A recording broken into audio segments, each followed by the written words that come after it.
Hello दोस्तों, welcome to my channel. आपका मेरे चैनल पर बहुत बहुत स्वागत है। तो दोस्तों, आज मैं आपके लेकर के आई हूँ क्लास फर्स्ट के लिए हिंदी की वर्कशीट। ये देखिए, हम स्टार्टिंग में पहले देख लेते हैं। ये यूकेजी की मैंने वर्कशीट शेयर की हुई है। तो अगर आप अपने बच्चों की हिंदी की वर्कशीट रेडी कराना चाहते हैं तो उसके लिए जो है क्विक मैं आपको ये दिखा देती हूँ यूकेजी वाली। इस तरीके से जो है आप बच्चों को पहले ये सब रेडी करवाइए। बच्चों को आ से लेकर के ज्ञ तक के हमारे पूरे जितने भी वर्ड होते हैं वो बच्चों को सब आने चाहिए। उसके साथ में जो है 3 अक्षर वाले, 4 अक्षर वाले और 2 अक्षर वाले जो वर्ड्स होते हैं, जो शब्द होते हैं, बच्चों को वो भी पढ़ने उसके लिए आने ज़रूरी है।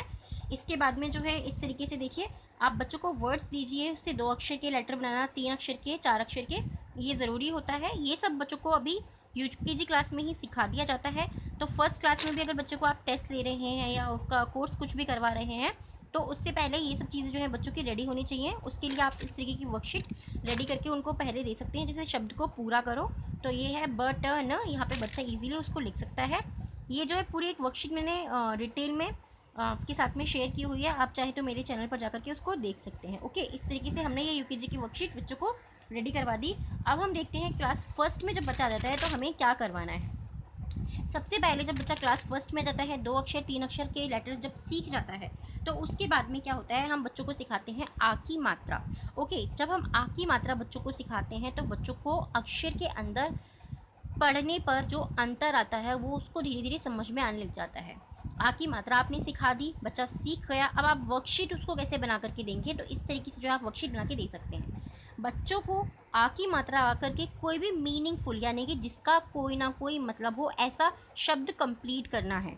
जैसे कि क, आन, कान। क ना नहीं होगा ना, तो कान, कान, नाक, छत, छा, ता। ठीक है, इस तरीके से बच्चे को आ की मात्रा लगा करके मीनिंगफुल शब्द जिसका कोई मतलब हो वो पूरा करना है। इस तरीके से आप फर्स्ट जो बच्चों को एक्सरसाइज दे सकते हैं करने के लिए, वो ये है। दूसरा है शब्द को पूरा करो। ठीक है, बच्चे बुक रीडिंग करते हैं, उनको वर्ड्स पता होते हैं, जो भी वो वर्ड्स पढ़ रहे हैं, तो आप उसके लिए क्या करवा सकते हैं, उनको इस तरीके से लिख करके दीजिए जो भी उनकी बुक्स में ज़्यादा है, जो भी एक्सरसाइज उन्होंने ज़्यादा करी है, फिर उसको कंप्लीट करने के लिए कीजिए।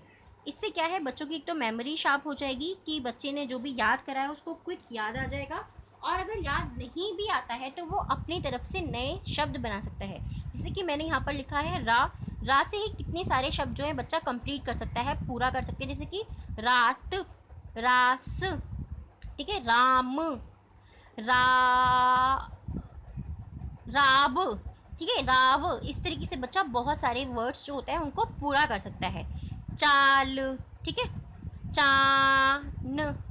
इस तरीके से जो है जो भी वर्ड्स बच्चे को लगता है कि वो बना सकता है उसको बनाने दीजिए, बट वो मीनिंगफुल होने चाहिए।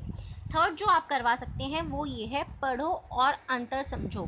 इस तरीके से आप बच्चों को इसको रेडी भी करवा सकते हैं, आप मात्रा भी सिखा सकते हैं। अब देखिए यहाँ पर क्या है, कल, क्या है, कल बिना मात्रा का शब्द है ये, कल, कल, काल, कला, काला। एक हमारे पास में सिर्फ और सिर्फ हमारे ये अक्षर हैं कल, इससे हमने 4, वो भी मात्रा सिर्फ आ की मात्रा से 3 अलग शब्द बना दिए हैं जो कि मीनिंगफुल हैं। कल, काल, कला, काला। इस तरीके के जो भी वर्ड्स आप बच्चों को स्टार्टिंग में दीजिए जिनसे कि तीनों वर्ड्स 3 तरीके के बन जाएँ, तो बच्चे को क्या है, इससे पढ़ने में मात्रा को समझेगा वो, और अंतर भी समझेगा कि चर, चार, चरा, चारा।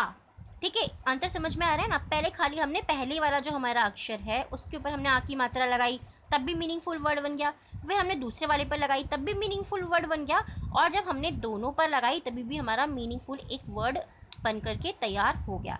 इस तरीके से आप दे सकते हैं। तो इससे क्या होगा, बच्चे की जो है अभ्यास करने में बच्चों को बहुत आसानी होगी, साथ के साथ बच्चों को नए नए और भी वर्ड्स समझ में आएंगे।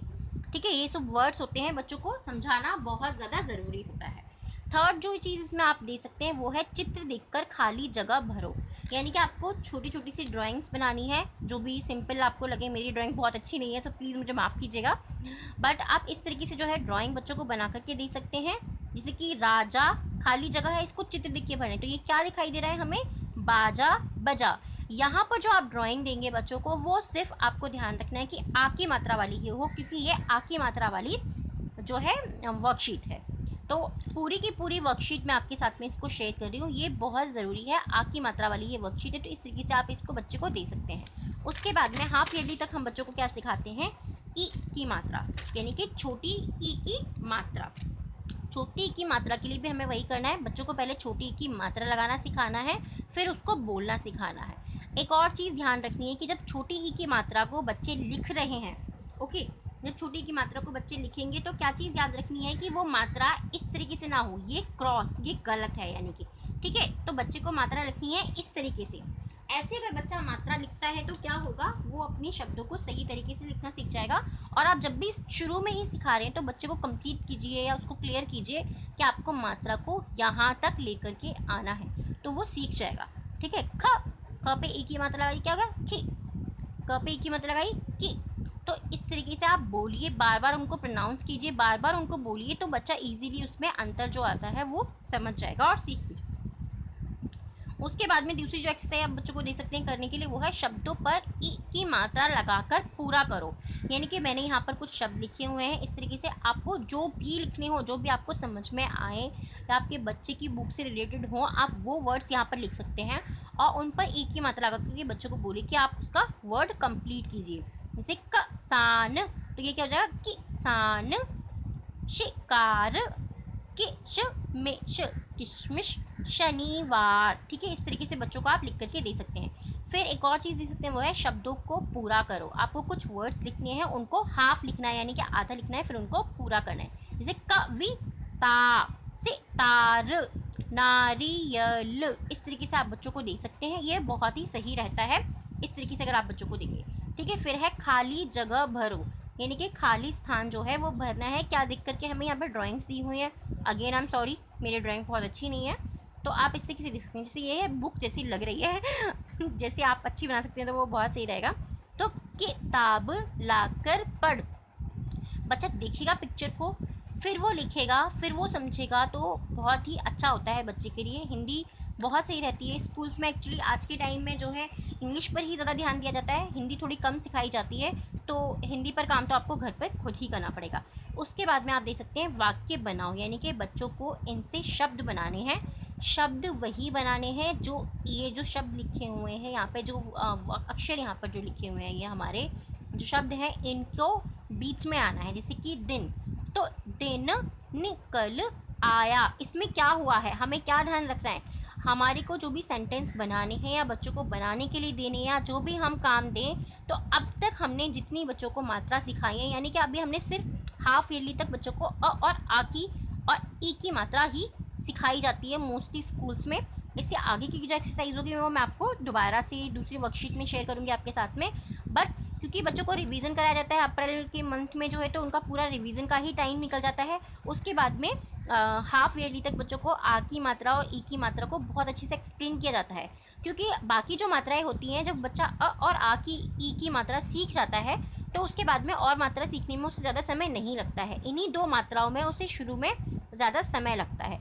तो आपको जो भी अक्षर देने हैं बच्चों को या वाक्य बनाने के लिए देने हैं, ध्यान रखना है कि उनके अंदर सिर्फ यही मात्राएं आएँ जो कि आपने बच्चे को सिखा दी हैं। आप वो मात्राओं को यूज़ ना करें जो बच्चे ने नहीं सीखी है। जैसे कि मैं बोलूँ कि बुला, अब बच्चा बुला कैसे लिख देगा, अब उसको पता ही नहीं है इधर बुला, तो बच्चा कैसे लिख देगा, नहीं लिख सकता ना। क्यों नहीं लिख सकता, क्योंकि उसने ये मात्रा नहीं पढ़ी है, वो कंफ्यूज हो जाएगा। तो अभी हमें सिर्फ वही वाले सेंटेंस देने हैं जिसमें कि बच्चा पढ़ चुका है। जैसे कि दिन निकल आया, छोटी की मात्रा पढ़ चुका है तो वो निकल आया इजीली बना देगा। हिरन दिखाई, दिखाई है ना, हम दिखाई कैसे लिखते हैं, हम इस तरीके से लिखते हैं, दिखाई दिया। इसमें क्या है, छोटी की मात्रा, छोटी की मात्रा ये बड़ी है, बट ये तो बच्चा पढ़ चुका है तो ये इसको लिख देगा। इस तरीके से आप वर्ड्स दीजिए बच्चों को जो कि वो पढ़ चुके हों, जिनको आपने उन्हें पढ़ाया हो, तो उनको बहुत ही ज़्यादा आसानी हो जाती है। दोस्तों, अगर ये वीडियो बिल्कुल भी आपके लिए यूज़फुल है तो प्लीज़ मेरी वीडियो को लाइक कर दीजिएगा, और अगर आप मेरे चैनल पर नहीं तो प्लीज़ सब्सक्राइब कर दीजिएगा। आप सब्सक्राइब नहीं करते हैं, प्लीज़ कर दीजिएगा। बाय।